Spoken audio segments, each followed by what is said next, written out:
Assalamualaikum warahmatullahi wabarakatuh.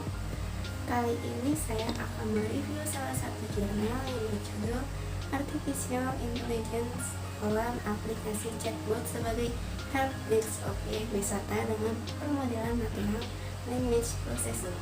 Studi kasus Kabupaten Cilacap.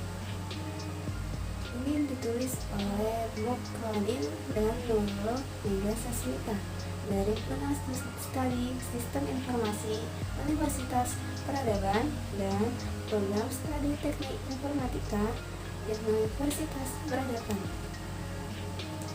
Di sini yang akan dibahas adalah yaitu pendahuluan, metodologi penelitian, hasil dan pembahasan, lalu yang terakhir kesimpulan.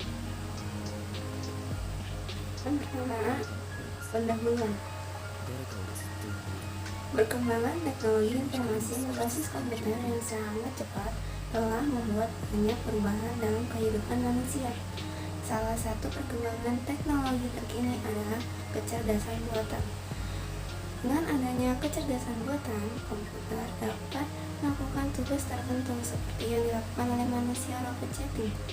Secara garis besar, chatbot dapat melakukan tugas-tugas seperti melayani percakapan dengan siapapun seperti menyapa, menjawab, dan juga melayani permintaan dari orang lain. Chatbot berperan sebagai agen percakapan yang dapat digunakan sebagai helpdesk. Helpdesk merupakan struktur atau program yang menangani segala bentuk keluhan dari berbagai pihak dengan menyediakan layanan untuk memberi informasi dan memberikan solusi kepada user. Salah satu faktor yang menghambat perkembangan suatu pariwisata adalah pola promosi dan sistem pengelolaan informasi pariwisata yang belum baik, sehingga terkadang objek wisata menjadi tidak dikenal dan tentunya tidak menjadi objek tujuan para wisata untuk berwisata. Namun, informasi yang didapat oleh wisatawan tidak mampu mencakup seluruh wisata yang ada di Kabupaten Cilacap, sehingga wisatawan hanya mampu memperoleh informasi dari hanya berdasarkan yang sudah ada di medsos. Padahal masih banyak objek wisata yang menarik dan belum terdapat di internet atau sosmed manapun. Di sini akan membuat sebuah aplikasi yang dapat digunakan sebagai helpdesk. Dalam penelitian ini akan dibangun sebuah aplikasi chatbot sebagai helpdesk yang dapat membantu pengguna dalam memperoleh informasi yang tepat dan akurat secara efisien di website objek wisata Kabupaten Cilacap. Pengguna dapat melakukan percakapan seperti pada manusia dan sistem yang akan menjawab otomatis dengan kata-kata yang telah disediakan. Lalu kita ke metodologi penelitian. Terdapat dua metodologi penelitian, yaitu yang pertama ada tempat penelitian. Tempat penelitian yang dibutuhkan untuk memperoleh data dalam penelitian ini adalah di seluruh daerah wisata yang ada di Kabupaten Cilacap. Yang kedua, tahap penelitian di sini dibagi menjadi 5, yaitu ada identifikasi masalah, studi literatur, pengumpulan data, pengembangan sistem, dan yang terakhir pembuatan laporan hasil penelitian. Nah, dalam tahapan penelitian ini akan dijelaskan yaitu yang pertama ada identifikasi masalah. Pada tahap mengidentifikasi masalah dimaksudkan agar dapat memahami masalah yang akan diteliti, sehingga dalam tahap analisis dan perancangan tidak keluar dari permasalahan yang diteliti. Yang kedua, studi literatur. Pada tahap studi literatur, penulis mempelajari dan memahami teori-teori yang menjadi pedoman dan referensi yang diperoleh dari berbagai buku, jurnal, dan juga internet yang melengkapi pembendaharaan konsep dan teori, sehingga memiliki landasan dan keilmuan yang baik guna menyelesaikan masalah yang dibahas dalam penelitian ini dan mempelajari penelitian yang relevan dengan masalah yang diteliti. Yang ketiga ada pengumpulan data. Sebelum melakukan rencana penelitian, maka harus dicari data kebutuhan penelitian. Data yang akan digunakan ada dua macam, yaitu yang pertama adalah data primer Pada penelitian ini, data primer yang digunakan adalah semua data yang telah digunakan pada penelitian sebelumnya. Yang kedua, ada data sekunder. Dalam penelitian ini, diambil dari studi pustaka, literatur, maupun internet untuk mendapat informasi yang berkaitan dengan sistem ini. Keempat, ada perancangan sistem. Pada tahap ini, penulis akan merancang usulan sistem yang baru. Penulis menggunakan metode perancangan sistem dengan model waterfall menurut Pressman 2010 dan Roger S. Pressman 2001. Yang kelima, ada pembuatan laporan hasil penelitian. Pada tahap ini, penulis membuat laporan dari penelitian yang berisikan laporan penelitian terhadap masalah-masalah dan solusi yang ada pada objek yang diteliti oleh peneliti, yaitu artificial intelligence dalam aplikasi chatbot sebagai helpdesk objek wisata dengan penggunaan natural language processing studi kasus Kabupaten Cilacap. Di sini akan membahas tentang perancangan sistemnya. Yang pertama itu adalah komunikasi.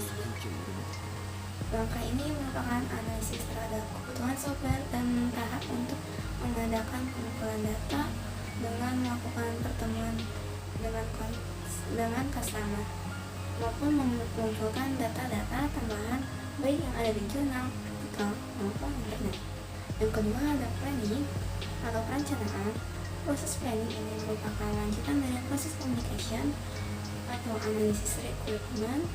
Tahap ini akan menghasilkan dokumen user requirement atau bisa dikatakan sebagai data yang berhubungan dengan keinginan user dalam pembuatan software, termasuk rencana yang akan dilakukan. Yang ketiga ada modeling atau permodelan. Itu proses modeling ini akan menerjemahkan syarat kebutuhan ke sebuah perancangan software yang dapat dipikirkan sebelum dibuat coding.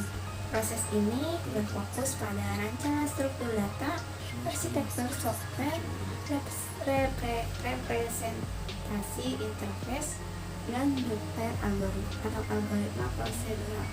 Tahapan ini akan menghasilkan dokumen yang disebut sebagai software requirement. Yang keempat ada konstruksi. Construction merupakan proses membuat kode atau coding. Coding atau pengkodian merupakan penerjemahan desain dalam bahasa yang bisa dikenali oleh komputer. Programmer akan menerjemahkan abstraksi yang diminta oleh user. Tahapan inilah yang merupakan tahapan secara nyata dalam mengerjakan suatu software. Artinya, penggunaan komputer akan dimaksimalkan dalam tahapan ini. Setelah pengkodean selesai, maka akan dilakukan testing terhadap sistem yang telah dibuat tadi. Tujuannya yaitu menemukan kesalahan terhadap sistem tersebut untuk kemudian bisa diperbaiki kembali. Dan yang terakhir, yang kelima itu ada deployment atau penyerahan. Dan tahapan ini bisa dikatakan final dalam pembuatan sebuah software atau sistem. Setelah melakukan analisis desain dan pengkodean, maka sistem yang sudah jadi akan digunakan oleh user. Kemudian software yang telah dibuat harus evaluasi jika ada kekurangan dan dilakukan pemeliharaan secara berkala. Yang ketiga, hasil dan pembahasan. Analisa sistem pada aplikasi chatbot website wisata Kabupaten Cilacap yang dirancang terdiri dari analisa kebutuhan data dan analisa kebutuhan proses. Analisa dilakukan dengan tujuan mengidentifikasi dan mengevaluasi seluruh komponen yang terkait dengan sistem yang akan dibangun. Tahap analisis sistem dilakukan dengan cara menguraikan suatu sistem yang utuh ke dalam bagian-bagian komponennya dengan maksud untuk mengidentifikasi dan mengevaluasi permasalahan-permasalahan sehingga ditemukan kelemahan dan keuntungan pada sistem tersebut.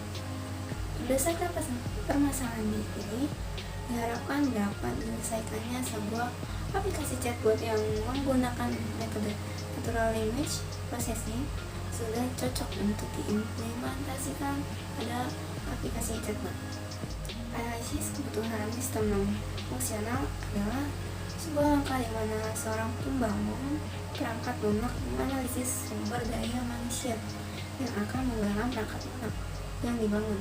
Dalam aplikasi chatbot yang akan dikembangkan, user mendaftarkan email mereka untuk layanan chatting dalam chatbox yang sudah disediakan. User memasukkan kata yang ingin dicari jawabannya, maka chatbot akan menjawab apa yang ditanyakan user. Basic knowledge yang disediakan oleh chatbot adalah seputar informasi wisata yang ada di Kabupaten Cilacap. Ini gambaran umum sistem. Sini user masuk halaman beranda website wisata Kabupaten Cilacap. User mengklik icon chat yang ada di pojok kanan bawah halaman beranda. User menginputkan nama, email, nomor HP, dan pesan, kata atau kalimat yang ingin ditanyakan kepada chatbot. Kemudian chatbot menerima pesan atau kata atau kalimat, kemudian menyimpannya ke dalam database chatbot. Chatbot kemudian akan men-scan input untuk mencari kata kunci dalam database. Apabila chatbot menemukan kata kunci yang dimaksud oleh user, maka chatbot akan mengeluarkan jawaban pesan dalam bentuk kalimat dan pengembangan dari pesan. Jika kata kunci tidak ditemukan, maka user akan diminta kembali memasukkan kunci ulang dengan kata kunci yang lain. Ini gambar tahapan pemrosesan bahasa alami dalam aplikasi chatbot. Dalam pemrosesan bahasa alami dalam aplikasi chatbot itu adalah scanner, analisis leksikal, pemberian batasan pertanyaan dilakukan oleh subsystem yang bernama scanner, dan parser, pemrosesan awal pertanyaan dilakukan oleh scanner yang akan membuat pertanyaan menjadi sebuah daftar token.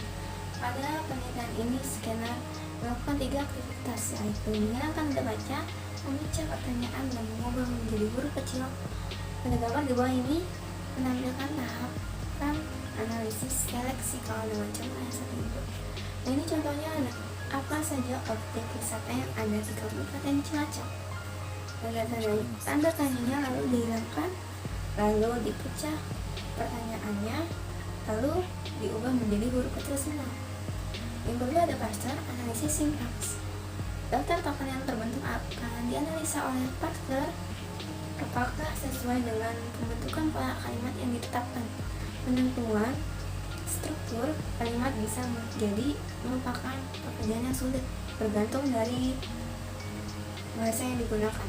Parsing morfologi merupakan kegiatan yang dilakukan untuk menentukan struktur data.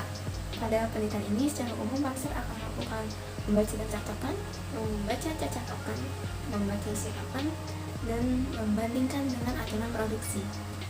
Sebagai contoh, gambar di bawah ini merupakan tahap analisis sintak dengan membaca isi token dalam termik objek wisata apakah sesuai dengan daftar yang diizinkan. Nah, ada translator. Analisis semantik. Translator berfungsi untuk memetakan hasil parser yang sesuai dengan aturan produksi ke dalam bahasa hasil, yakni bahasa query, sehingga yang dilakukan pada semantik mengikuti membaca hasil skema lalu memetakan ke dalam bahasa query.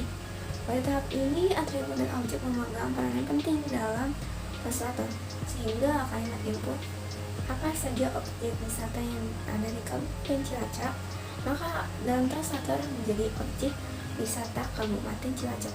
Kalimat tersebut akan diterjemahkan ke dalam bahasa query jadi select object from lokasi where, di mana objek lokasi Cilacap.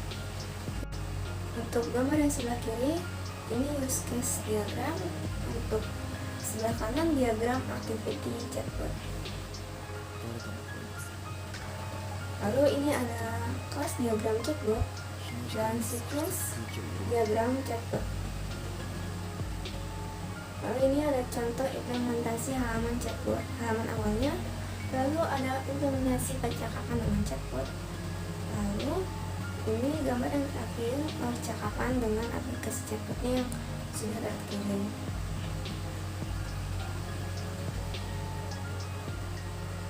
Kesimpulan,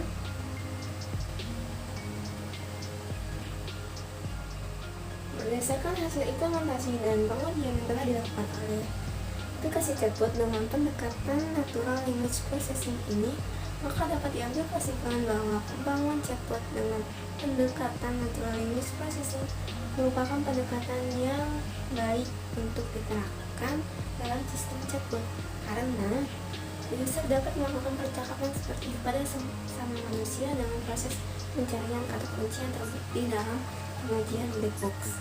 Dari hasil penelitian ini tersebut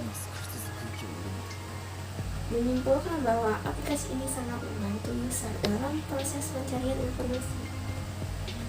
Nah, itu saja review jurnal yang dapat saya sampaikan, yang saya bahas. Terima kasih sebelumnya. Wassalamualaikum warahmatullahi wabarakatuh.